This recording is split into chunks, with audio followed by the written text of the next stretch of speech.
welcome to our video history. Our person that we're going to be interviewing today is Dr. Tim Johnson. Tim, welcome. Thank you. It's a pleasure to be here. We would like to start, as we do for all of these, going back in time and find out where you were born. So, I'm a military brat, and so I was born in Duluth, Minnesota, and I think I lived there for 3 days. So it was 1950. As part of that post-war generation, my father had been in the military and was teaching ROTC, and so we moved a bunch of different places. So my first job, when I took my first job when I was 35 at Hopkins and lived there for 8 years. That's the longest I'd lived anywhere, but 3 or 4 years moved around a lot. Well, I had the recent opportunity of looking at your CV, so I'm aware a little bit of that. And so where did you really grow up? Is there if somebody said, where's home? So I grew up in Northern Virginia. My father was, we always moved back to the Pentagon. Okay. So, Northern Virginia was home for a long time, and my parents bought a house there in the 50s, and we still own that house. So, kind of Northern Virginia was home. I went there to junior high school, and then when my father retired, he moved back there, and so that's kind of been. So college was? So college was Michigan. So my parents were from Michigan, and we were living in Europe, and time was for me to come to college, and my parents said, "Oh, you're going to go to Michigan," and they put me on a plane and flew me back. So there was none of this angst about where you're going to go to school and school visits, and that was where my mother wanted me to go to school, so that's where I went to school. Well, having bounced around around the world and around the country, what tipped you into wanting to become a physician? Well, when I went to Michigan, I didn't know what I wanted to do, and my mother said, "Well, if you're not sure, you can be an engineer." So I applied to engineering school, and I knew that was the one thing I didn't want to do. So when my parents dropped me off, the first thing I did is I went and disenrolled from the engineering school and engineered. Did you tell them? No, not for about the first year. And I had transferred back into the College of Literature, Science, and the Arts. I had an uncle that was an ophthalmologist, and kind of growing up, there was a lot of attraction to being a physician. So finally, I guess as a junior, I decided that's what I wanted to do. I was a French major, but I took all the pre-med courses and figured when I was a junior, I took embryology, and I figured if I can really work hard and get a good grade in embryology, then that's what I'm destined to do. So I was at Michigan, and then I went to UVA to medical school. Because it was closer to my folks, and it was a small medical school. I wanted to go to a small medical school. And Charlottesville's a beautiful place. Yeah, I love Charlottesville. So I have lots of really pleasant memories of the serpentine walls, and Mr. Jefferson kind of came to inhabit my life. But after living in a lot of different places, Michigan has always been home to me. So, that's where I went to college. That's where I had fun. That's where, I had my college experience. Right.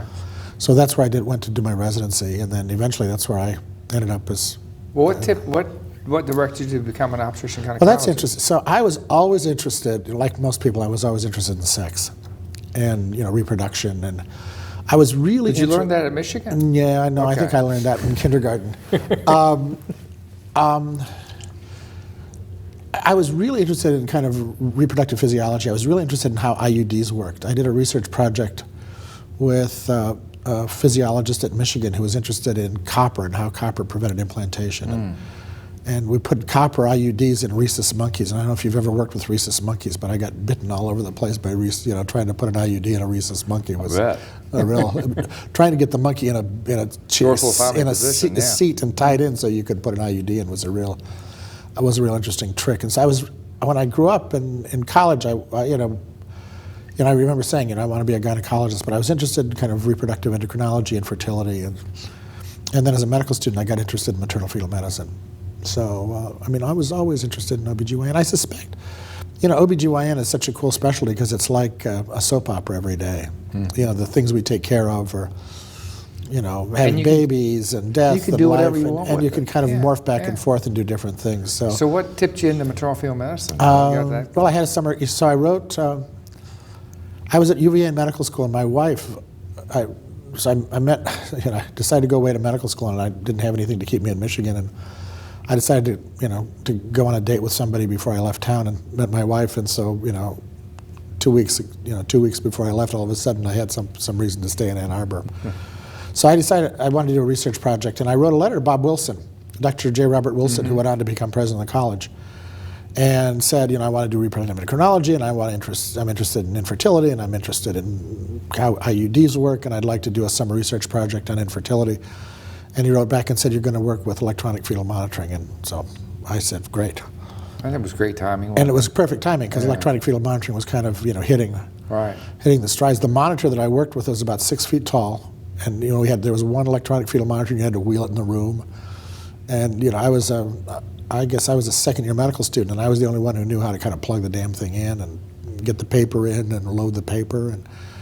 And it was being used as a research device. And now, of course, and the scalp electrodes were clips. You had to take a Kelly clip and well, see, you and I are the same age. Yeah. And I remember before the stuff came out and four metrics. The Hans screws came on. Before that, cervix had to be 4 centimeters dilated, and you have to go in and put a scalp clip on.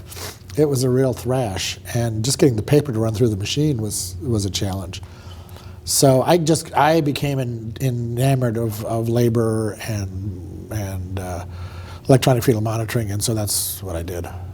Well, and it's interesting because you were in the military, and you have your track after fellowship is really wonderful. I mean, we ought to share that with the listeners. That was really interesting. It's a interesting. unique path. So it was the days of the Berry Plan and Vietnam and the Selective Service and draft numbers. And since my father's in the military, I thought I should do something. And so I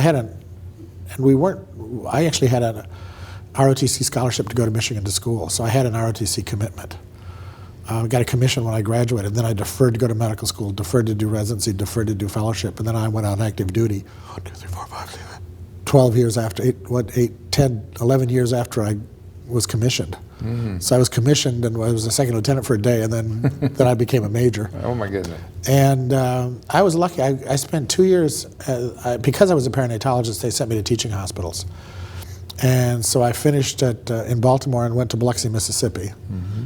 To Keesler Air Force Base, which was great. And then they had a fellowship training program at Naval Hospital Bethesda, and Bob Cefalo was the program director, and Bob left the Navy. And so they had a fellow that was left in limbo at Navy, Efat Hoskins, who was married to Bill Hoskins. Mm-hmm. Who's here at this Who's meeting. here at the, And so, and so the Navy traded me. They sent somebody from the Navy to Keesler, and I went to Bethesda to be the fellowship director, because there was the Army and the Navy did not have a free board certified maternal fetal medicine specialist, and so I went there and ran the fellowship training program. So you sort of took over when Cefalo left and went to North Carolina. Exactly. I went there for 2 years, and then that was the end. The agreement was, because the fellowship was dependent upon who was there, and so the agreement was that the MFM board would let the fellowship stay open and let Efat finish, and I would be the fellowship director as long as they promised to close it. So she was the last fellow at Naval Hospital Bethesda. But what was fun is I was stationed at Naval Hospital Bethesda and taught at the Uniformed Services University. Mm-hmm. And so there are some fairly interesting people I got to meet there. The Uniformed Services University at the time, the third-year clerkship was you were assigned to somebody. So I'd have a medical student, they'd be assigned to me for 6 weeks. That was their clerkship. And they would go to clinic with me, and they would go to operating room with me, and they would be on call with me. And it was a kind of a really cool experience. You got to know the medical students really well. If they were bad, it was painful. But I actually had some good students. One of my students is a guy named Andy Satin.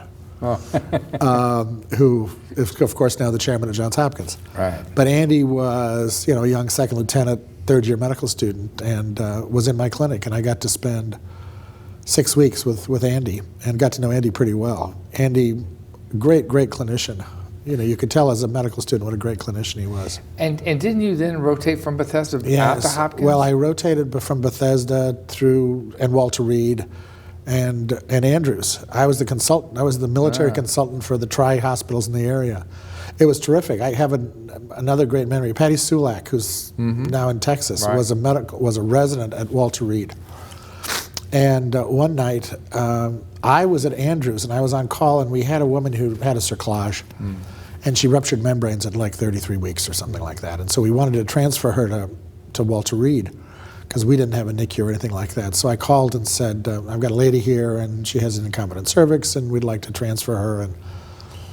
And Patty Sulak was like the second-year resident, and she gave me a hard time. And I'm a board-certified perinatologist and the perinatal consultant for the region, and she didn't have an idea, clue who I was. I was the poor local medical doctor. And so she said, I'll call you back. And so she said, I just talked to the chief resident, and we'll take the patient. And I was like, thank you. And she said, but we want you to take the cerclage out.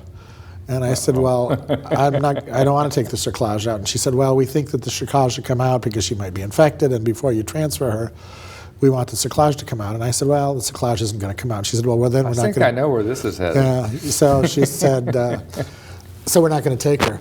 And I said, well, let me talk to the chief resident. And the chief resident came on and said, well, our practice is when a cerclage rupture membranes, we take the cerclage. I said, well, I don't, that's not the way I practice. And they gave me a hard time about how I practiced the boondocks. And so I finally said, well, I want to transfer the patient. And they said, well, you can't. And I said, well, who's in charge of you tonight? And they said, well, we have a consultant. And interestingly enough, the consultant tonight is also the perinatal consultant for the Washington, D.C. area. So that's the person who makes the final decisions. And I said, who is that? And they said, well, it's some guy named Johnson. And I said, well, do you want to call him? And they said, well, we'll call him. And I said, well, you don't have to call him. That's me. So I'm going to approve this transfer. And what's really fascinating is that, so she went over there and they left the cerclage in, and she went for like 4 more weeks and delivered a baby that did fine. And like 2 years later at the Armed Forces District, Patty Sulak delivered a series of patients of cerclage with ruptured membranes where they left the cerclage in. And her N of 1 got expanded. She'd expanded the N of 1 because that's how they changed things. So you then left and you went to Hopkins. Then I went back to Hopkins, which is where I'd done my fellowship. Right. So it was home, and so I was kind of going back and forth already. And I went back there. Ed Wallach had just been recruited as the chairman. I was Ed Wallach's first recruit in 1985. And Jennifer Niebel was the division chief. Oh, my goodness. And John Repke was there, and Frank Witter was there. Yeah. I was actually senior to them. I'd been their chief resident and their fellow and all that kind of stuff. So Jennifer and I, and we had a nice group of people. And after I'd been there and I became the medical student coordinator and the residency coordinator. And Jennifer then went to Iowa to become the chairman, and I became the division chief. And so I was at Hopkins for 8 years. And then this great opportunity at Michigan, which is where I'd been for a long time, came up. And it was like 80, so I was 93? 93. 93, yeah. So I was at Hopkins from 85 to 93, and then I've been at Michigan now for 21 years. And you've been chair of that? I've been chair for almost 22 years. Knowing how you have grown that department, the amount of pride you must have. It's been very satisfying. It was interesting. There'd been some challenges. So when I finished my residency in 1979, there was a hiatus, and then Alan Beer was the chairman, and then there was a hiatus, and Preston Dilts was the chairman, and then there was a hiatus. And the department had really had some real structural problems, and had lost its reputation. When Bob Wilson was there, it was an outstanding department, and Bob Wilson was the chairman. He was the president of ACOG. George Morley, who went on to become a president of ACOG, was there. Head of oncology. Head of oncology. And Michigan had trained, there are a lot of presidents of ACOG who'd kind of floated through Michigan through the years. So it had a distinguished reputation, but it hadn't gotten support from the institution, hadn't gotten money. And luckily, by 1993, they were desperate to get the department back into some kind of shape. And so when I went up there to look at the job, they realized they had to invest in the department, and so they were ready to do that. So it was perfect timing for me. They wanted to grow. It was an interesting time. It was 1993, and it was when ACOG it was when women's health and primary care was kind of in the ascendancy. Exactly.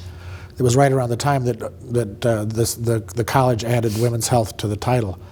And I was very interested in primary care and very interested in collaborative partnerships with midwives and family physicians and the role of generalists. And so I got a mandate to build the generalist group. When I got there, we had 2 part-time generalists. And we very quickly had 11, and today we have, I think, 24 full-time generalists. Tell me what I'd like to do. I want to come back to this because I think your experience with Michigan and will give you great insight as to where you think our specialty may be going. But before I get there, I'd like to just talk to you about the college. Okay. And when was the first time you got involved with ACOG? Well, actually, my first memory was that either when I was a junior resident or applying for residency, I knew that Dr. Wilson was the president-elect of the college.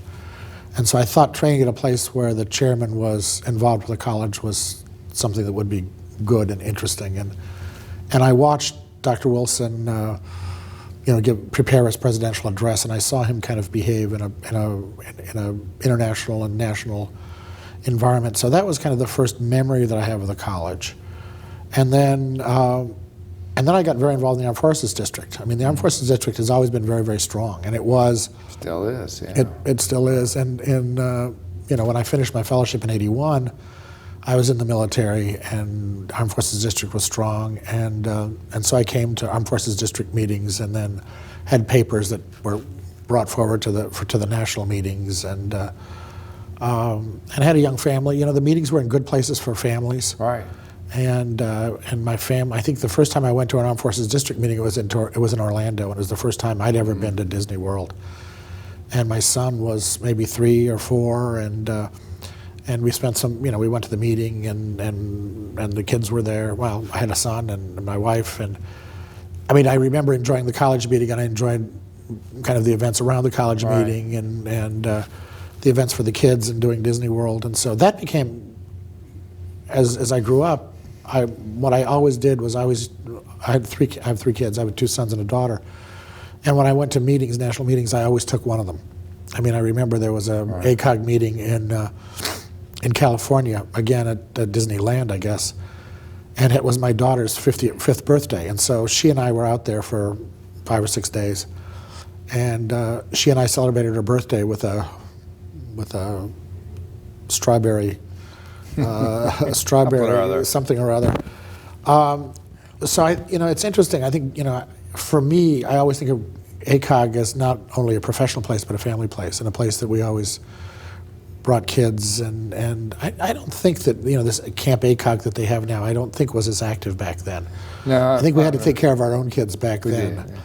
But I think there were so many activities going on. Yeah, there was so much going on. You could do it, and so I think it's still that way. I think there's so many families that come to ACOG, and so it was an important part of that for me growing up. Well, what positions have you held in ACOG? So I think the most important thing that I did in ACOG was I got very involved early on in the International Committee.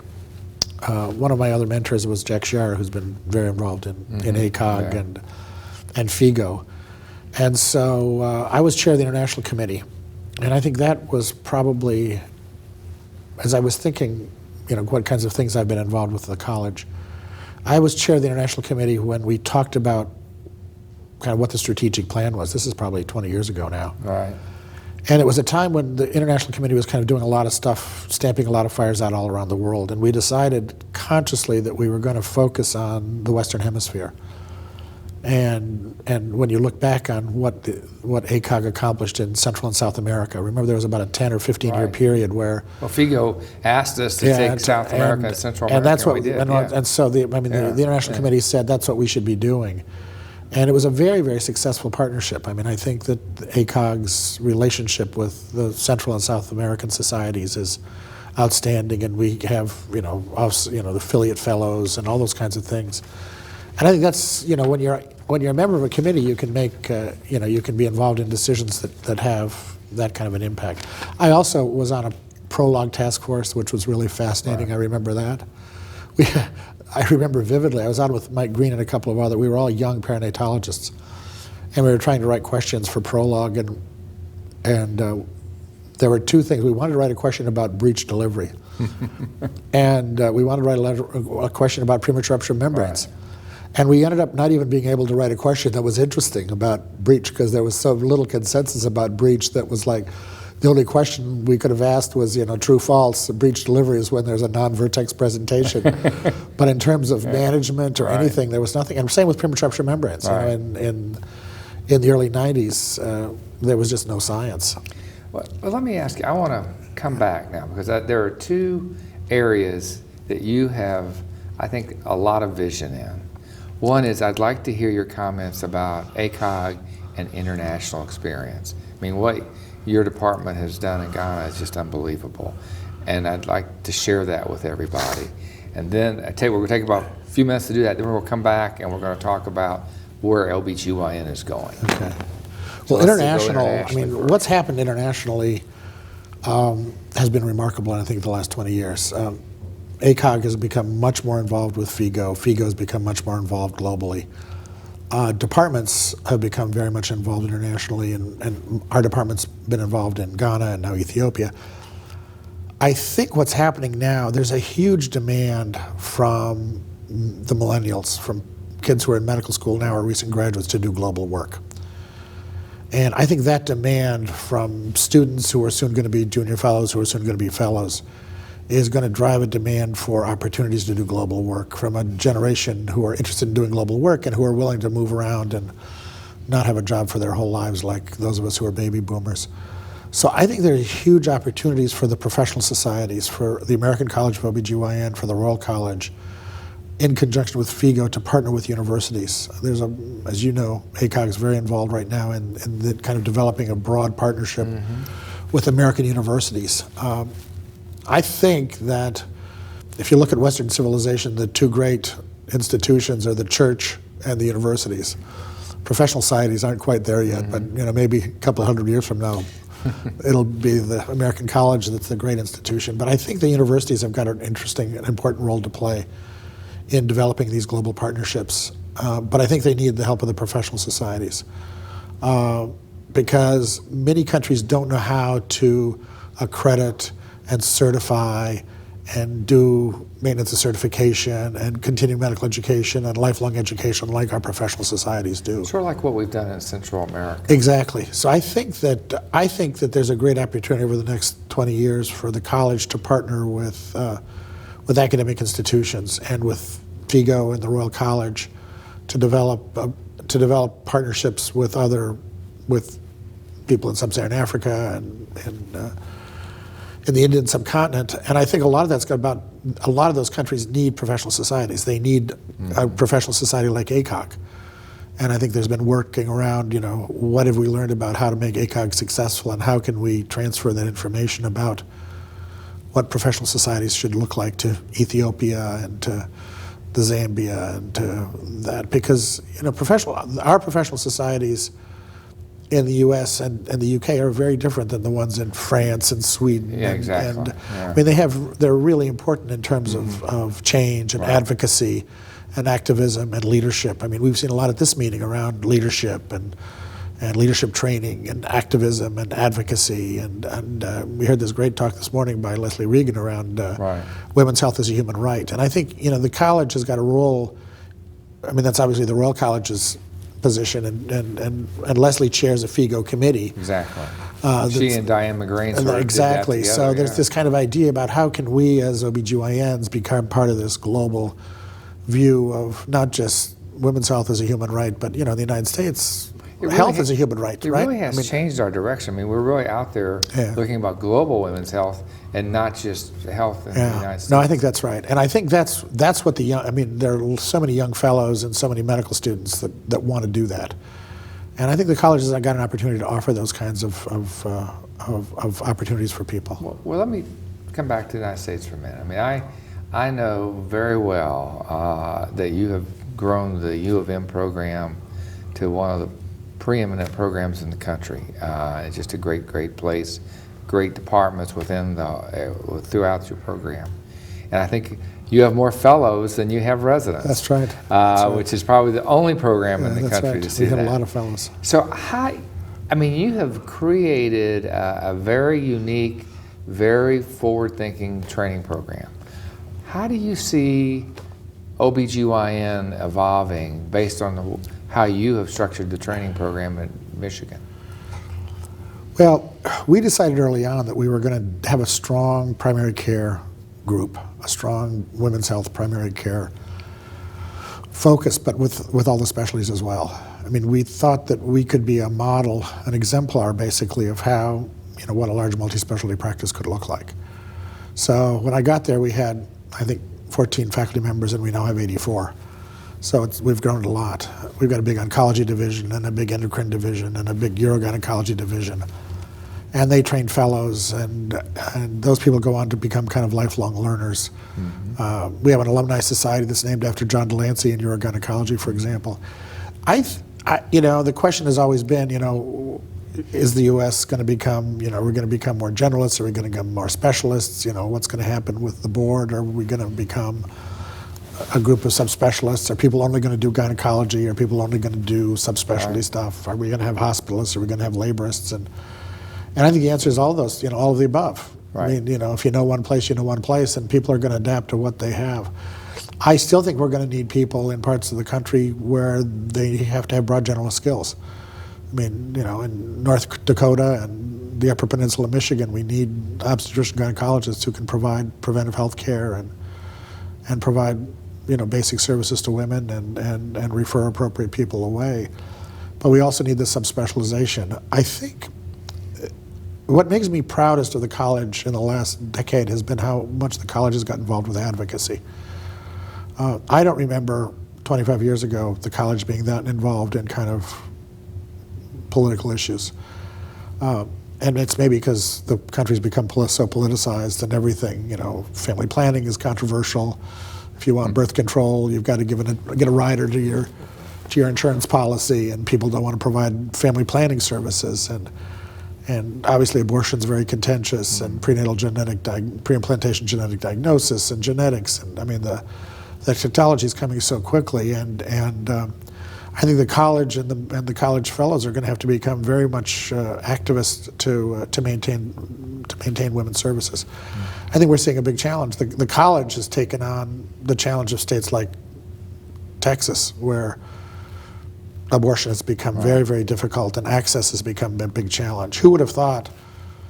I mean, you and I are the same age. Who would have thought in the 1970s in the feminist movement that in 2014 we'd be talking about access to abortion services and women crossing the border to get drugs in Mexico for those kinds of things? I'm concerned. What concerns me right now about the country is that we've got, we're so polarized between the red states and the blue states. Yeah. And I'm very concerned that we're going to have blue states that are women-friendly and red states that are women-unfriendly. Scary thought. I'm very concerned that we're going to see progressive women deciding where they want to live based on the politics of the state. And that, demographics is destiny. I mean, if people start moving to areas where they feel like, and it changes how that area develops. Let me ask you one last thing. If you could give me advice as to how you see ACOG and what you think we should pick one thing to really focus on going forward, what advice would you want to share?